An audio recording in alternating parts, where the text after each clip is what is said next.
All right, ladies and gentlemen, today I'm going to talk about pro wrestling. Now, the other day I did speak about AEW versus WWE. It's going to be part two of that video. And I'm going to tell you the pros and cons. Get it? Because Tony Khan? Okay. Pros of cons of pro wrestling. So without further ado, let's go, people. All right, so I'm going to tell you the pros and cons of pro wrestling right now. I'm going to tell you my biggest pros and cons, and I'm going to break down each on a tier list for WWE and AEW. Maybe it's mixed, maybe it's not. My mind's always everywhere. All right, so one of the pros for both companies is this. Both pros for both companies is each one have a great talent roster. Yeah, yeah, great talent roster. So on the WWE side, you have wrestlers like, Roman Reigns. The Bloodline is killing it on SmackDown. The Judgment Day is good. I'm loving heel Dominic. At first, I was like, eh. But I think what makes Dominic a really great heel is he's just annoying. And we know he's Rey Mysterio kid and he got into the company because of Rey. But Dominic, to me, may be one of the best heels in WWE right now. For sure, Raw. Because he has a punchable face and you just not going to like him. But once he turns face, it's going to be all bets broken off. He may be a big superstar. Dominic has improved. Then on the NXT side, we have great talent like Trick Williams and Carmelo Hayes and Braun Breaker. SmackDown side, again, I said the Bloodline, they're pretty good. SmackDown is a good product overall. Now on the AEW side, the hottest wrestler right now to me is, of course, MJF.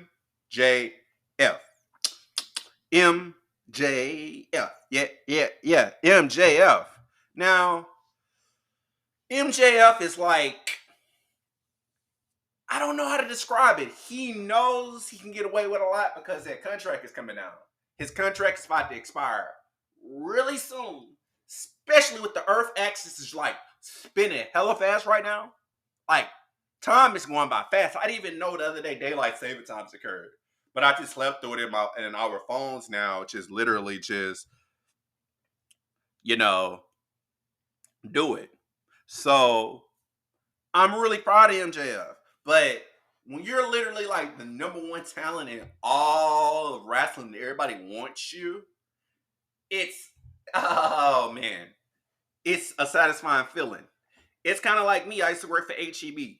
But what if I was like a poster boy for HEB? And I'm like, I gave that company so many sales with my expertise. And then, after a while, I may have a better job offer in the future where another company is paying me more, like Amazon and slash Whole Foods or Kroger or Walmart or Sprouts. And they give me a bigger position. And it's a bigger company because HEB is like a Texas-based company, but it's still rich. But another company that's worldwide, like a Walmart or something, may give me a better deal. Or Amazon. Come on. Who wouldn't want to work? Like, come on. But end of the day, like if somebody like Elon Musk wanted to give me a job, you think I'm not going to, not take that opportunity? But if another millionaire that's richer than Elon Musk said, oh, I want to hire you, I'm debating between Elon and that guy. It's like, okay, Elon's rich, but what can you offer me? So it's kind of like with MJF. Also, another great talent in AEW, Christian Cage. Christian is at his best right now. He's at the peak of greatness right now. I am in love with Christian Cage. Pause. But when he come into the ring and everything, I love it. When he talk about dads and everything, it pisses me off. But it's like at first I was sensitive. Then it's like, okay, I'm loving Christian Cage. I'm loving Christian Cage, and he's a really good talent. And nobody can top that off because right now, yes, MJF is champion right now. He is. But some people are mixed with Christian, some people are mixed with MJF. But like when you hear this, when you hear that, you already know it's about to be some hell. You already know everything about to be lit. Everybody about to be turned up. It's going to be a promo battle. It's going to be good because right now I love my boy Maxwell Jacob Freeman so much, but Christian is so good. He always have great wrestling themes and everything. And I want to see Christian as world champion. And just like I said in my previous video, WWE versus AEW, I feel like you, I feel like we should make a way for Christian to like coach talent and make them better. Like if I was in Nick Wayne's position, screw it. I wish I was Nick Wayne. 18 years old, working with Sting, Edge, Adam Copeland, Christian Cage, MJF, and a great talent pool right now at AEW. Then you got Chris Jericho is really good. The Acclaimed is good. Although I'm kind of getting tired of the Acclaim. The same hype I had for the New Day was the same hype I had for the Acclaim.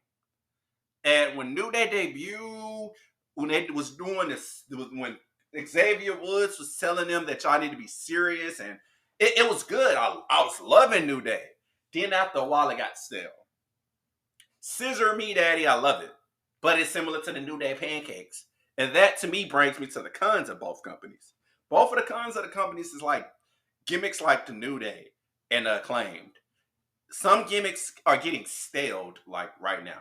Now, me personally, I'm liking Max Caster simping over MJF. I think that's good. I'm probably the only person that likes that. And it's cool. But that's one of my cons for both companies. Stale gimmicks that just need to be changed. Meaning the Acclaimed is good, but I remember one time it was teased that Billy Gunn was gonna leave the Acclaim. And maybe the Acclaim need to be more serious. Get away, take that scissoring away from them. Do something more serious. Do some more brutal reps. Face some more credible teams. As far as the New Day side, the way I do it is break up the New Day. Let Kofi be heel. Let Kofi be heel and let him hear me out. Both of these guys are African descent. Let Kofi and Omos join forces and be a dominant tag team, a serious tag team. I love Kofi in 2008 or 9 or whatever. When he was feuding with Randy Orton, he was serious. I think that's the best version of Kofi Kingston ever. You facing off against one of the GOATs right now, Randy Orton. Randy Orton statistically is the only pro wrestler in WWE that hasn't jumped ship, and B, not a part-timer. So that's a couple of my cons. Another con I have with Tony Khan is these huge announcements. Bro, every time you hear a huge announcement, you think it's something going to be great, but it's not. The only huge announcement that he had that was good was CM Punk. That's it. That's simply it. Other than that, and maybe the debut of Collision. But other than that, it'd be some stupid stuff like we know All in London was going to occur again. We know this and that and forth. Oh, you're bringing back Ring of Honor. Ring of Honor to me doesn't feel like Ring of Honor. It feels like when WWE rebranded ECW. Now, I'm not going to lie to you. The first few episodes was good. I'm not going to lie. It was good. But once ECW had the silver logo and Paul Heyman love and everything, all hell broke loose. And again, like I said before, in my previous episode, they need to make a way for Tony Khan needs to hire somebody that knows talent or somebody that was from Ring of Honor that's a former champion, somebody like Samoa Joe or somebody, or Bryan Danielson. Let them collaborate with some great minds and make their product better. Because I don't hear much about Ring of Honor. You have, I don't know. I don't know. Or Tony Khan just don't touch Ring of Honor, have somebody else touch it. Let that be somebody else's baby. And speaking of TV shows, it's too many TV shows right now for AEW. Rampage, Collision, Dynamite. That's cool and all, but they need to do a brand split. Have all 3 shows with 3 separate championships, 3 different themes, or something. Well, you have 4 shows now. I'm sorry about that. 4 shows. 4 champions, 4 different shows. let them stay on their brand, have something similar to Survivor Series where it's the Diamond or Fatal 4-Way for the best champion, something like that. That's the way I do it. Speaking of Survivor Series, WWE, I spoke about it the other day on my podcast. For AEW versus WWE, they both need to get their stuff together for pay-per-view hype. Meaning, when All In occurred, it really wasn't much hype. Survivor Series to me is not hype. And I'm going to correlate two different things into this one sentence. But WWE Survivor Series is one example. Y'all are doing war games against the Judgment Day and Cody, Seth, Jey Uso, and Sami Zayn. Okay. But then rumors has it was going to be the Judgment Day versus a few members of the Bloodline, the Judgment Day and Bloodline teaming up. Who knows what may occur? But I miss the days coming on from Cashmere High School, 2010, 2009, turning on TV. Oh, my favorite year, 2005 and 2001. It's a brand warfare. You see people jumping shit from WWE SmackDown on Raw, attacking Raw Superstars, SmackDown talent. So. Or my other favorite Survivor Series was WWE versus NXT versus SmackDown, and NXT came up top. WWE need to come back with thematic pay-per-views. Meaning, if it's going to be Extreme Rules, have every single match be Extreme Rules. If it's going to be TLC or Hell in a Cell, have every single match be Hell in a Cell or TLC. If it's not for the title, let it be for a contendership for a title. Or let it be a rubber match for a storyline. Make it refreshing. Hell, Money in the Bank. Not to be honest, I would do this for Money in the Bank. For Money in the Bank, what I do is I'll probably put Money in the Bank back on not SmackDown, but put it back on WrestleMania. Or if we have Money in the Bank, we can have three Money in the Bank matches, which is for the WWE Universal title. So many titles in WWE that change. The WWE Undisputed title, the WWE World Heavyweight title, and the Women's title. Have three different briefcases. Give excitement. To me, I love the Money in the Bank briefcases. Have excitement. Hell, if you even want to throw an NXT match in there, you can. It could be for any NXT branded title. That's just me. Or have NXT have their version of Money in the Bank. Because when WWE have a War Games match, NXT have a War Games match and a pay-per-view. So, do that for Money in the Bank. Or, hear me up, do a Money in the Bank for any title and have wrestlers for all brands join forces and fight for it. Let it be like the 10 best talents ever. The biggest Money in the Bank ladder match ever. 10 best talents that have 10 talents that has never ever held the World Heavyweight title, the NXT title, or any of those titles. Let them compete. Or have it be with some NXT superstars that's former NXT champions that want to be WWE champions. Let it be something like that. Like I remember when, I forgot who won the Money in the Bank briefcase. Austin Theory or somebody, and he tried to cash in on the United States champion one time. Like, why are you cashing in on that United States champion? Money in the Bank hasn't been exciting to me as far as cash-ins.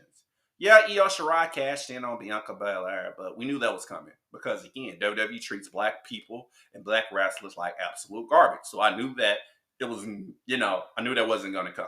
I knew that was coming. And with this new merger, I already know black talent is going to be buried. But that's something for a different day. However, at the end of the day, thematic pay-per-views need to be thematic pay-per-views. Like one con I hated about WWE, sorry for stuttering, was when my boy, Wyndham Rotunda, aka Bray Wyatt, was disqualified in that Hell in a Cell match. First of all, follow the rules in Hell in a Cell. It's a no disqualification match. Pinfall of submission. You can use weapons. And he got disqualified. WWE is all over the place. Same thing with AEW.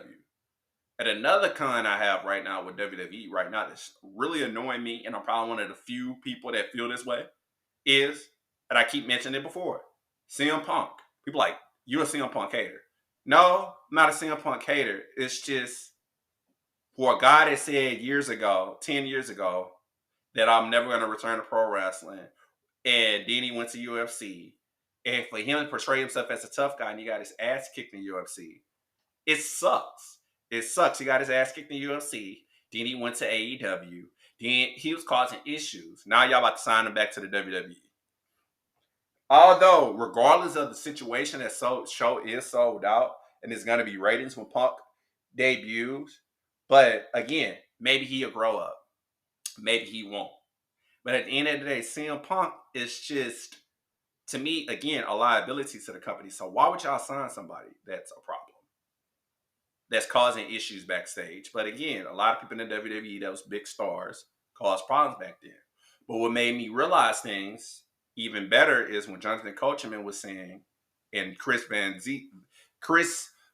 Vliet's podcast today was, basically what I perceived from him is everybody changes. People don't know about it. I mean, Punk had a lot of years to change. But everybody isn't perfect. We all need a chance. The Rock wasn't perfect when he first debuted. Stone Cold wasn't perfect when he first debuted. Shawn Michaels wasn't perfect when he first debuted. Then once they had that brush of superstardom, they wasn't perfect in their first runs. It took them a while to be perfect and good. Triple H, all them people wasn't perfect. Like I said, Triple H is the biggest change because I always felt like Triple H was a racist. Coming back to that WrestleMania when he did that promo on Booker T. Now Triple H now is pushing black talent. With Triple H tutelage and leadership, we've had many black champions like Kofi Kingston. We had many black champions like Bobby Lashley. We had many black champions on NXT like Carmelo Hayes. Or the first double champion, Keith Lee, and Keith Lee as the world champion and the, mid-card champion, NXT champion, and North American champion. That was great. I never thought I'd see that in a million years. And technically speaking, if you want to be rhetorically speaking, Bobby Lashley is the first African American, fully black, not mixed, champion in the WWE. Wasn't of African descent, wasn't of Samoan descent, and it was good. And Bobby Lashley should have been had those flowers. But I personally feel like talents like John Cena blocked that. Because during the Cena days, many people wasn't pushed as champion. Many people wasn't pushed. And I kind of hate that and like that about Cena and Reigns. Talent is pushed a little bit, but then they not. Like in the Cena days, somebody like Alex Riley. I thought Alex Riley was going to be an A-list star with The Miz. He had the look and the charisma, but I heard so many interviews where Cena didn't like Riley. And a lot of talents felt that way. Cena got rid of a lot of talents, but again, I don't know John Cena behind closed doors. But people change. Same thing with Roman Reigns. I hate LA Knight isn't champion, but I think the best and worst title run in WWE history from a marketing standpoint is Roman Reigns. This man been champion for 3 years. In the current day of WWE, that's annoying. Back in the day, during the San Martino days, the Hogan days, yeah, that's cool because that's when wrestling was realistic. But Roman was like Brock. Well, Brock kind of defended his title more than Roman, although they barely defended. But Roman Reigns barely defends his title, and he has his tutelage to be the greatest champion of all time. He's a part-timer. He may not appear on Survivor Series. So, from a marketing standpoint or from a creative standpoint, I would have had Damian Priest cash in on him, let him break up the Judgment Day, be on SmackDown, because now you got another part-time as champion, Logan Paul. So, basically, and then y'all don't have the titles divided. The SmackDown and the Raw titles not divided. So y'all having factions from Raw coming on SmackDown. Now y'all having a match again with Jey Uso and Cody Rhodes, which is good champions, facing the Judgment Day next week. No, man. What I would do is I would split those titles. I would literally split those titles.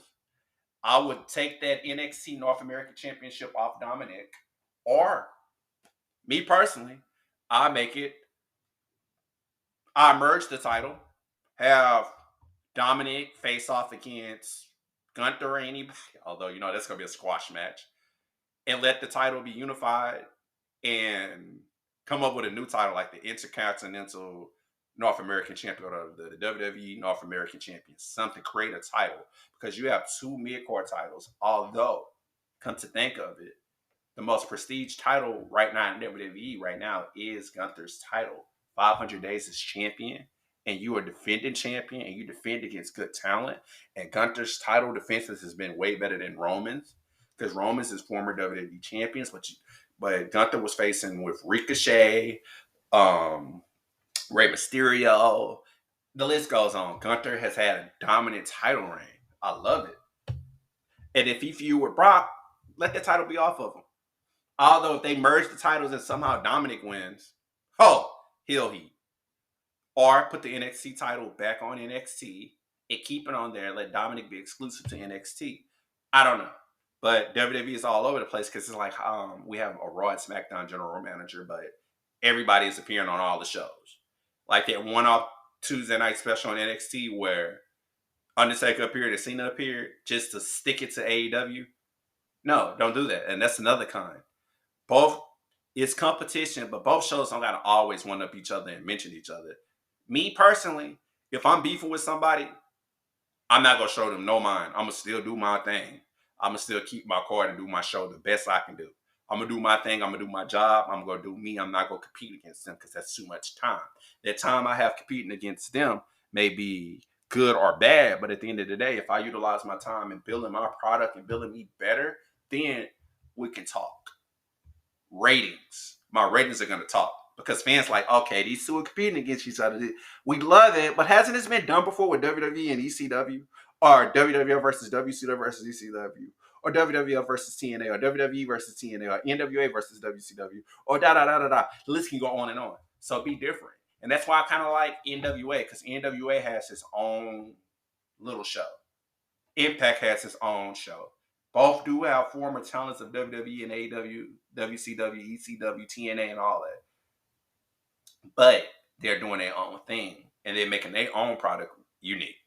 And eyes are on both brands because they have Nick Aldis, and Nick Aldis was their world's champion. So WWE studies the competition, but when you move in silence, things are going to be good. People are moaning and crying about TNA becoming TNA wrestling again. Okay, so what? From a marketing standpoint, that's good. At TNA, I don't even think they're worried about competing against WWE because they, I can't say they gave up, but their company been around for a long time. Their company been around for a long time, and it's been many attempts for many different wrestling promotions, and a lot of them failed. But I remember somebody saying NWA is the longest wrestling promotion. So NWA and WWE are the longest wrestling promotions, and TNA. Them are the top 3 promotions that's been longer, and New Japan Pro Wrestling as well. So we have 4 brands that's been a long time standing, but each show is doing their own thing. So I feel like everybody don't need to necessarily compete and one up each other. Like if Vince was confident in his product or Triple H was confident in their product, they ain't have to throw everybody into the ring for ratings. I'll watch NXT regardless because I'll watch NXT when it's a competition show. So diehard fans of pro wrestling are gonna watch both. Diehard fans of any sport, well, I can't say that. But I was going to say diehard fans of any sport is going to watch sports, which is true. But they're always going to have their favorite team. But if their favorite team don't win a World Series or qualify for the World Series or the Super Bowl or anything, they're still going to watch the game. Maybe not for the competition, just for the fun. They may have a backup plan. And both brands need to just be their own unique brand. Y'all don't have to keep mentioning each other and one-upping each other. We don't need that. Y'all are both great companies. Y'all have great talent. Y'all have a great roster. Y'all have some pros and cons, and that's it. That's simple. Y'all have some pros and cons. People don't like that MJF is a champion that fights him all the time. What? But people also don't like that Roman barely defends. So let me get this straight. One of the hottest wrestlers right now, the 2 hottest commodities in pro wrestling right now of our generation, Generation Z, I'm Generation Y, is Roman Reigns and MJF. And y'all complain about Roman, which I kind of agree with. And y'all complaining about MJF defending his title. But when MJF was barely defending his title, y'all was still complaining. So pro wrestling fans, that's another kind on my list. Pro wrestling fans, the IWC is annoying. I'm putting my 2 cents in and input, and I may be complaining a little bit, but they are not pleased. It's been many times that I'm not going to watch this product, but I still watch it. I ain't going to put that shit in the comment section saying I ain't going to watch it. Dude, invest in some more things than bitching and complaining about pro wrestling every time something don't go your way. I mean, every time. It could be, go to YouTube right now. It's a WWE or AEW video, or go to Twitter. Follow somebody on Twitter or X that's consistently shitting on the product and Look how much time they invest. 12 hours ago, 12 hours ago, 12 hours ago, 12 hours ago. These companies don't give a shit about us. If they did, they would literally have things to be satisfying. But then again, they may give a shit about us because they're building up to things that annoy us, and then boom, out of the blue, things have changed. When Roman loses that title, oh my God, I don't know who's gonna beat him. But just like with Jade Cargill, they're building a superstar out of Jade. So I'm pretty sure they're gonna build a superstar for whoever beats Roman Reigns. But at this point, I feel like Roman's gonna be champion for 3 or 4 years. I don't know. Hopefully it don't be CM Punk. I hope it don't be CM Punk that dethrone Roman. But it'll be a good storyline because CM Punk held the title for a long time. He was the first one in the current generation of WWE that held the title for a long time. So he could say, oh, I'm the guy that held the title for a long time. Then peep this. I'm the guy that formed the Shield. And I beat your boy. I beat your boy Dean Ambrose, aka John Moxley, in AEW. And then he could say something about feuding with Seth. He could probably beat Seth. Punk could be a free agent, beat Seth. Now he come for Roman and beat Roman for the title. Be the creator of that, because technically speaking, CM Punk was the guy that created the Shield as his hitman and assassins against the wrestler I hate more than anybody, Ryback. Now, Ryback is one wrestler I can't stand. CM Punk, I have mixed reviews on, but he's tolerable. If Ryback came back, I can't do it. I can't. I'll watch probably, but I can't do it. But hell, I just said it. I can't stand Ryback. Put him in a storyline. Let him have a one-off return saying, yeah, I'm the reason why y'all have the Shield. I'm the reason why the Shield is successful. Have CM Punk versus Ryback one last time, if you don't kill Punk. So, moral of the story is both companies are great. Both of them $1 million companies. Again, 2024 is going to be the year of wrestling. People's eyes are about to be glued. The landscape of wrestling is going to be changed, especially with different companies going on different networks. So, yeah. But subscribe to my channels. Give me a like, a thumbs up, and comment. Thank you, and have a great day.